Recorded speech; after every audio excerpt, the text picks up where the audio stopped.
Bonjour Pascal, Bonjour. comment vas-tu? Bien. Alors aujourd'hui, on est ensemble pour parler un peu des comédiens de doublage et notamment des enjeux de l'IA Ouais. aujourd'hui sur ce métier. Alors peux-tu d'abord te présenter à nos lecteurs? Alors moi je suis Pascal Chemin, je suis comédienne et depuis 25 ans environ je prête ma voix à des personnages issus soit de films, de séries, de dessins animés, de mangas, de jeux vidéo, je fais aussi du livre audio, etc. Voilà, j'ai une formation de comédienne mais les gens me connaissent surtout par rapport à la voix. Alors comment justement on devient comédien de doublage? Alors, comédien de doublage, le doublage n'est qu'une partie de notre métier, n'est qu'une branche de notre métier. On est comédien à la base, on est artiste, interprète, et après on peut se spécialiser dans la branche du doublage. Moi, ça s'est fait d'une façon assez simple parce que je jouais au théâtre en fait, et des directeurs de plateau sont venus et m'ont proposé d'assister donc à des plateaux de doublage. Donc j'ai commencé à assister, puis après j'ai fait des ambiances, des petits rôles, etc. Petit à petit, j'ai appris la technique du doublage parce qu'il y a une technique particulière. Je l'ai apprise sur le tas, on va dire, en D'accord, ouais. studio directement. Est-ce qu'il y a des formations pour... Oui, il peut y avoir des formations avec des stages qui sont réservés aux comédiens parce que si on n'est pas comédien, ça ne sert pas à grand-chose. Il y a maintenant des formations sur une semaine ou sur 15 jours, 3 semaines pour commencer à se familiariser avec la technique du doublage, puisqu'en fait c'est une bande rythmo, c'est un texte qui est écrit sous l'image et qui défile à la même vitesse que l'image, à 24 ou 25 images secondes. Donc voilà, donc il y a effectivement des stages maintenant, on peut le faire, mais il y a aussi des directeurs de plateau qui accueillent de jeunes comédiens sur leur plateau pour voir un peu comment les gens travaillent, etc. D'accord, donc pas forcément besoin d'une formation au départ, on peut y arriver par hasard, mais il faut être comédien. Il faut être comédien, bien sûr. Sinon ça marche pas. Alors on se voit aujourd'hui parce qu'il y a un vrai sujet doublage et IA. Ouais. On a vu que Amazon, là, il y a quelques temps, a décidé d'utiliser l'IA pour faire ses doublages, pour faire les voix. Ouais, pour l'instant sur le continent d'Amérique du Sud, je crois, en langue anglaise et espagnole, parce que le français est techniquement une langue qui doit nécessiter plus de recherche. Mais bon, ça arrive, hein, de toute façon c'est là. Hein. Et donc quels sont les enjeux en fait avec l'arrivée de l'IA et ce métier? Les enjeux, ce qu'il faut comprendre, c'est que en fait, nous sommes artistes-interprètes. À ce titre-là, nous sommes propriétaires de notre interprétation que nous cédons après par droit aux gens qui nous embauchent. Mais on est artiste-interprète. Une machine n'a aucune entité juridique. Une machine n'est pas un humain. Seul un humain peut être interprète. Donc tout d'un coup, la technologie fait que, en s'appuyant sur notre travail, puisque pour s'entraîner, il faut que l'IA s'appuie sur le travail des êtres humains, eh bien, elle se développe pour, voilà, par la suite nous remplacer. Donc, là où on risque d'arriver à un doublage où on n'aura plus des interprètes qui le feront ou qui poseront leur voix sur des livres, etc. Et c'est déjà le cas en France pour les livres. Mais où ce sera une machine. Donc, pour moi, au niveau du jeu, au niveau de la comédie, ça n'est pas... la machine n'est pas un interprète, donc ça n'est pas du doublage.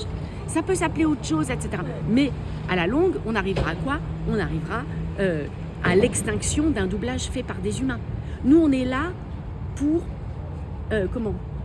que les gens éprouvent des émotions.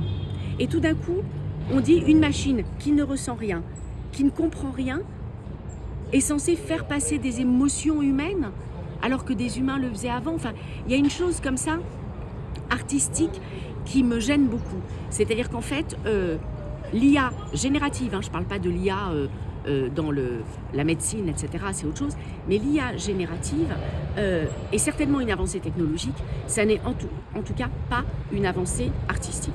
Et pour l'instant, l'IA, ce qu'elle fait, c'est que pour arriver à obtenir un résultat, elle vole notre travail, puisque notre voix, c'est une donnée personnelle, qui est quand même, c'est inscrit dans le Code civil, c'est l'article 9, et sur notre travail dont on est créateur. Donc, au niveau des droits et au niveau des données personnelles, on est volé, on est pillé. C'est ça le pire, c'est que cette IA a besoin de vous Elle a pour besoin ensuite de nous. voler votre travail en fait. Exactement. Et donc, c'est là-dessus qu'on n'est pas d'accord. On dit, nous, ok, l'IA est en train de se développer, qu'il y ait une IA éthique, transparente, qui respecte le RGPD, qu'on puisse savoir d'où viennent les sources.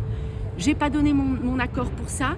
Il se trouve que dans la nouvelle voix qui est générée ou dans le nouveau jeu, il y a 1% de mon truc. Est-ce que j'ai dit oui? Non, on ne m'a pas demandé. Je m'oppose à ça. On l'enlève, sauf que l'IA n'est pas capable de le faire. Donc en fait, notre travail est amalgamé avec le travail de plein d'autres, etc., pour arriver à quelque chose qui n'est pas nous absolument, mais sur lequel l'IA s'est appuyée. Le meilleur exemple qu'on puisse avoir, c'est les images de Ghibli en ce moment sur les réseaux sociaux. Voilà, les films ont été pillés pour que les gens puissent faire une photo d'eux à la manière de Ghibli, ce que moi j'appelle des gueblis. Mais est-ce que ces films sont protégés par des droits d'auteur? Est-ce que c'est avec l'accord du studio ou pas? Vraisemblablement que non. Donc tout ça pose des questions juridiques qui sont extrêmement graves, mais surtout qui finalement habituent le spectateur à voir, dans l'occurrence là pour ces images, ou à entendre des choses qui sont faites par une machine qui ne ressent rien, qui ne comprend pas ce qu'elle fait. C'est ça en fait, la technologie, ça peut avoir du bon. Bien C'est sûr. vrai que l'IA en médecine par exemple, ça peut avoir Mais bien sûr. des conséquences positives. Mais d'un point de vue tout ce qui est culture, c'est une Pour perte moi, c'est un totale. appauvrissement Ouais. de la culture, c'est un appauvrissement de la langue, parce que on parle de ça par rapport à nos voix, mais même les auteurs. Quand il y a un texte qui est traduit par une IA, il est inécoutable. Enfin, ce que je veux dire, c'est que la structure de la phrase n'est pas bonne, les mots sont...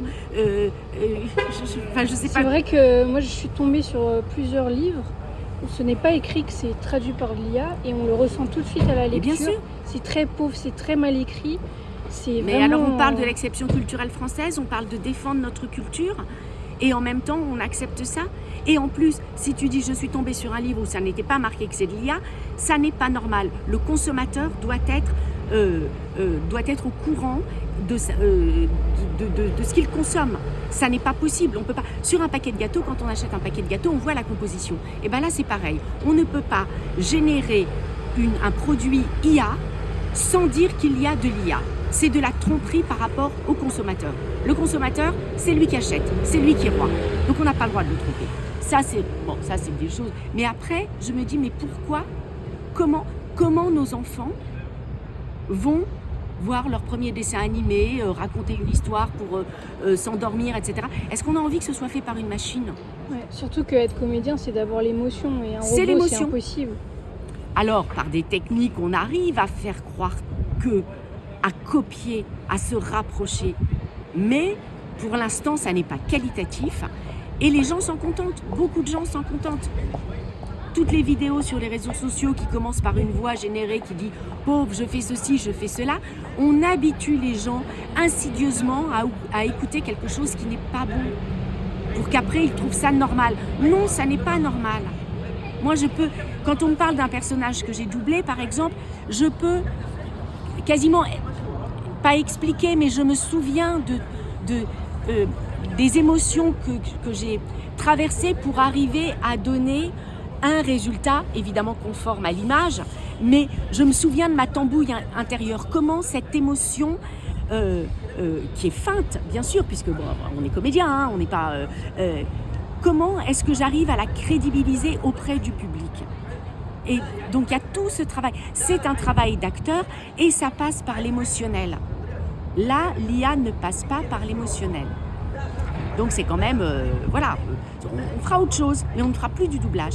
Et c'est quand même dommage parce que il est marqué dans certains textes que le doublage, qu'il doit y avoir le nom des interprètes au générique. Une IA n'a pas de nom, elle n'a pas d'entité juridique. Donc ce sera peut-être autre chose. Mais il ne faut pas prendre des vessies pour des lanternes. Alors nous, en tant que public, qu'est-ce qu'on peut faire ? Eh bien, le public peut déjà donner son avis. S'il n'est pas content de quelque chose parce que ça ne suscite pas d'émotion en lui, ça fait qu'il reste un peu en dehors, qu'il ne comprend pas, voilà, qu'il n'est pas atteint, qu'il n'est pas touché par ça. Il peut le dire. Il peut aussi ne pas acheter, tout simplement. Ce sont des histoires d'argent, hein, c'est pas des histoires... là, on est loin de l'artistique. Ce sont des histoires d'argent, c'est pour faire du bénéfice. C'est pas pour une progression artistique par rapport au public. C'est pas vrai. Hein, c'est pour qu'il y ait une rentabilité beaucoup plus importante. Donc que le public boycotte. Que le public boycotte. Et je pense que ça doit aussi s'accompagner d'un travail du législateur. Mais pour alors, vous aider dans votre combat. Bien évidemment que ça fait 2 ans que nous demandons qu'il y ait une législation. Qu'est-ce qu'on peut faire ? Qu'est-ce que l'IA aurait le droit de faire ? Où est-ce que ça sort des clous ? Alors pour l'instant, il est quand même très clair que l'IA n'a pas le droit de s'entraîner avec de la matière si elle n'a pas l'autorisation. Mais ça passe outre. Donc qu'est-ce qu'on fait ? Et c'est grave parce que là, pour l'instant, tout ce qui a été enregistré, tous les films, etc., ont été pillés. Quand je dis pillés, c'est qu'on n'est même pas au courant voilà, que ça a pu avoir lieu. Ça s'est fait. Maintenant, c'est là. Qu'est-ce qu'on fait ? On ne va pas dire c'est impossible d'enlever toutes ces données. Donc, qu'est-ce qu'on fait ? Il faut d'abord que le robinet s'arrête. Et là, on en a eu un bel exemple avec Ghibli quand même. Bravo, c'est quand même un coup de tonnerre. Mais donc, comment s'engagent les politiques là-dedans ? Comment est-ce qu'ils s'engagent pour préserver, d'une part, le travail ? Parce que c'est quand même, il y a beaucoup de gens qui travaillent, 15 000 personnes environ. Mais là, on parle que du doublage, mais on peut parler aussi de... toute une équipe autour. Ah oui, non, mais des comédiens, il y a des ingé-sons, il y a des DA, il y a des adaptateurs, il y a des détecteurs, il y a des chargés de prod. Enfin, tout ça, ça fait du monde. Mais là, je parle du doublage. Mais si je parlais de l'animation, ou si je parle des graphistes, ou si je parle des photographes, ou si je parle de... Ça en fait du monde. Donc voilà. Donc, il y ait une législation par rapport à l'utilisation de l'IA générative dans l'art, de façon à ce que les artistes ne se retrouvent pas dépossédés de leur travail, sans rien, et qu'ils ne soient pas remplacés. Si l'IA est un outil, il faut que ça reste un outil, et pas que ça prenne la place. Il faut vraiment que ce soit un monde à préserver. Un monde à préserver. Et on doit être au rendez-vous. Le doublage est une exception culturelle française quand même. Donc pourquoi est-ce qu'on ne la défend pas ? Je ne sais pas. On ne défend pas la culture ? On s'en fiche ? Ouais, c'est un peu décourageant, mais voilà, c'est comme ça. Donc on appelle les politiques à vraiment à prendre conscience de ce qui se passe. Pas uniquement pour ce domaine-là, mais aussi les impacts que ça aura dans la société et pour les générations à venir. Parce que ce sont nos enfants qui seront les premiers impactés aussi. Donc c'est dommage, c'est grave même. C'est sûr que pour la France, on a quand même cette exception, donc il faut la préserver. Ouais. Et puis il faut surtout que le public ait conscience de ça. Voilà. Conscience. Et devienne acteur. Qu'est-ce qu'il veut, qu'est-ce qu'il ne veut pas, qu'ils le disent. Enfin, qu'ils le disent quand ils voient quelque chose, quand Prime, Amazon Prime, voilà, il y a des gens qui ont dit hop, je résilie mon contrat. Parce qu'on va vers quelque chose qui n'est plus. On ne met plus l'artistique au cœur du débat. On met l'économique. Ouais, uniquement. Et une profession artistique ne se définit pas uniquement par des critères économiques, pas uniquement. Alors là, on est dans une société d'économie, bien sûr, mais on est dans une économie de marché, mais pas uniquement. Alors pour finir cette interview, peut-être qu'on peut parler de ton rôle de Tina. Oui. Dans la saga des Animaux Fantastiques. Oui. Donc je crois que tu es la voix de Kate depuis longtemps. Non. C'est très récent ou... Non. En fait, j'ai passé des essais pour le rôle et c'est la première fois que je doublais Catherine Waterston. C'était la première fois, d'accord. C'était la première fois. Oui. Et en fait, je la double sur la saga. Alors comment ça s'est passé du coup ce doublage Eh ben on m'a appelée, j'ai passé des essais sur cette petite bonne femme et donc j'ai été choisie par par le client, ma voix a été choisie par le client, et après, on a enregistré. Alors c'est vrai que le personnage est assez développé dans le premier film, un petit peu moins dans le deuxième, et presque inexistant dans le troisième. Il était question que ce soit une saga en 5 épisodes. Il semblerait que cela ait pris un peu de plomb dans l'aile. Donc, je reste un peu sur ma faim parce que, en fait, on m'a vendu, entre guillemets, le fait qu'elle allait avoir une histoire d'amour avec Norbert. Et donc, moi, dans mon interprétation, puisqu'on en revient, évidemment, c'est une découverte, c'est comme une découverte amoureuse. C'est-à-dire qu'évidemment, elle l'aide, elle l'accueille à New York, etc. Elle le suit, il rencontre sa sœur. Mais en même temps, à la fin, quand ils se séparent, il y a un espoir de quelque chose, comme dans une vraie histoire d'amour. Et là, finalement, le mec, il m'a ghosté, quoi. On est un peu tous restés sur notre fin, je crois, voilà, malheureusement. c'est ça. Et c'est dommage, parce que pour moi, il n'y a pas... le parcours du personnage n'est pas fini. C'est comme si je l'abandonnais en route. Et ouais, c'est un petit peu... c'est pas douloureux, mais il y a un petit pincement au cœur. Parce que du coup, je ne sais pas ce qu'elle est devenue. Cette femme, je ne sais pas ce qu'elle est devenue. Dans un film, c'est exactement comme une vie. Il y a un début et il y a une fin. Voilà, c'est comme ça. Et là, on nous a dit, le début est là et la fin sera là. Et puis finalement, la fin est prématurée. Quand quelqu'un a une fin prématurée, ça fait toujours un petit choc. Là, c'est pareil. Voilà. Mais tout ça, c'est de l'affect, hein, que n'aura jamais une IA par rapport Exactement. à certains personnages. Mais oui. Et je me souviens, par exemple, qu'à un moment, il y a une scène où elle est dans ses souvenirs. Elle est vraiment, vraiment dans ses souvenirs. Elle est happée et Norbert vient la tirer, etc. Et moi, je pensais qu'elle était happée par la mort. Quand on m'a dit, bon là, il faut tout donner, etc., je me suis dit, c'est terminé. Et en fait, non, puisqu'elle elle était sauvée, elle était tirée de ses souvenirs. Mais donc voilà, donc la façon dont on interprète aussi, ce qu'on comprend nous, et comment ça passe par le prisme de notre cerveau pour après être donné au public. On a une petite tambouille intérieure qui quelquefois est en décalage avec ce qui se passe, mais c'est pour arriver à donner l'illusion du sentiment qu'on a à l'écran. Je ne sais pas si c'est clair. Oui. Et ça, l'IA n'y arrivera certainement jamais parce que elle y arrive, toutes ces émotions qui... elles seront, à mon sens, elles seront un peu plus plaquées. Elles ne seront pas... C'est-à-dire que moi, ce que j'ai pu ressentir, alors on va dire, mais les gens s'en foutent, etc. Mais ce qu'on ressent et ce qu'on fait passer, c'est ce qui donne ces petites choses différentes, ces petites nuances, même ces petites imperfections. C'est ce qui donne le fait que ce soit unique. Unique. C'est important. On crée, c'est unique. Eh bien, ça... ce que je suis allée chercher, ou ce qu'un comédien en général va chercher pour arriver à un résultat, c'est quelque chose d'unique. Il appuie sur un bouton, je sais pas, mais il appuie pas de la même manière. Donc le résultat va être différent. C'est ça. Et c'est ça qui fait la singularité, c'est ça qui fait la richesse, c'est ça qui fait, donc qui donne justement ces nuances, c'est ça qui donne ces petites choses que le public humain comme lui reconnaît, il se reconnaît dedans, ça fait effet miroir, et donc le public peut être en empathie avec le personnage, parce que ça le touche. Ça n'est qu'une question d'émotion. La voix ne fait passer que des émotions.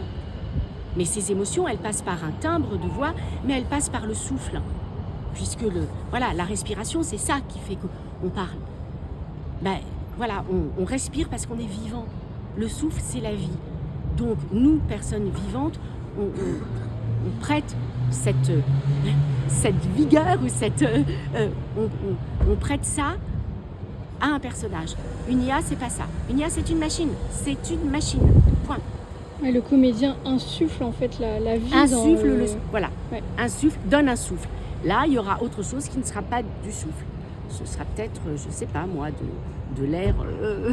Non, même pas. Ce sera un truc synthétique. Alors, si les gens sont contents, c'est très bien. Hein.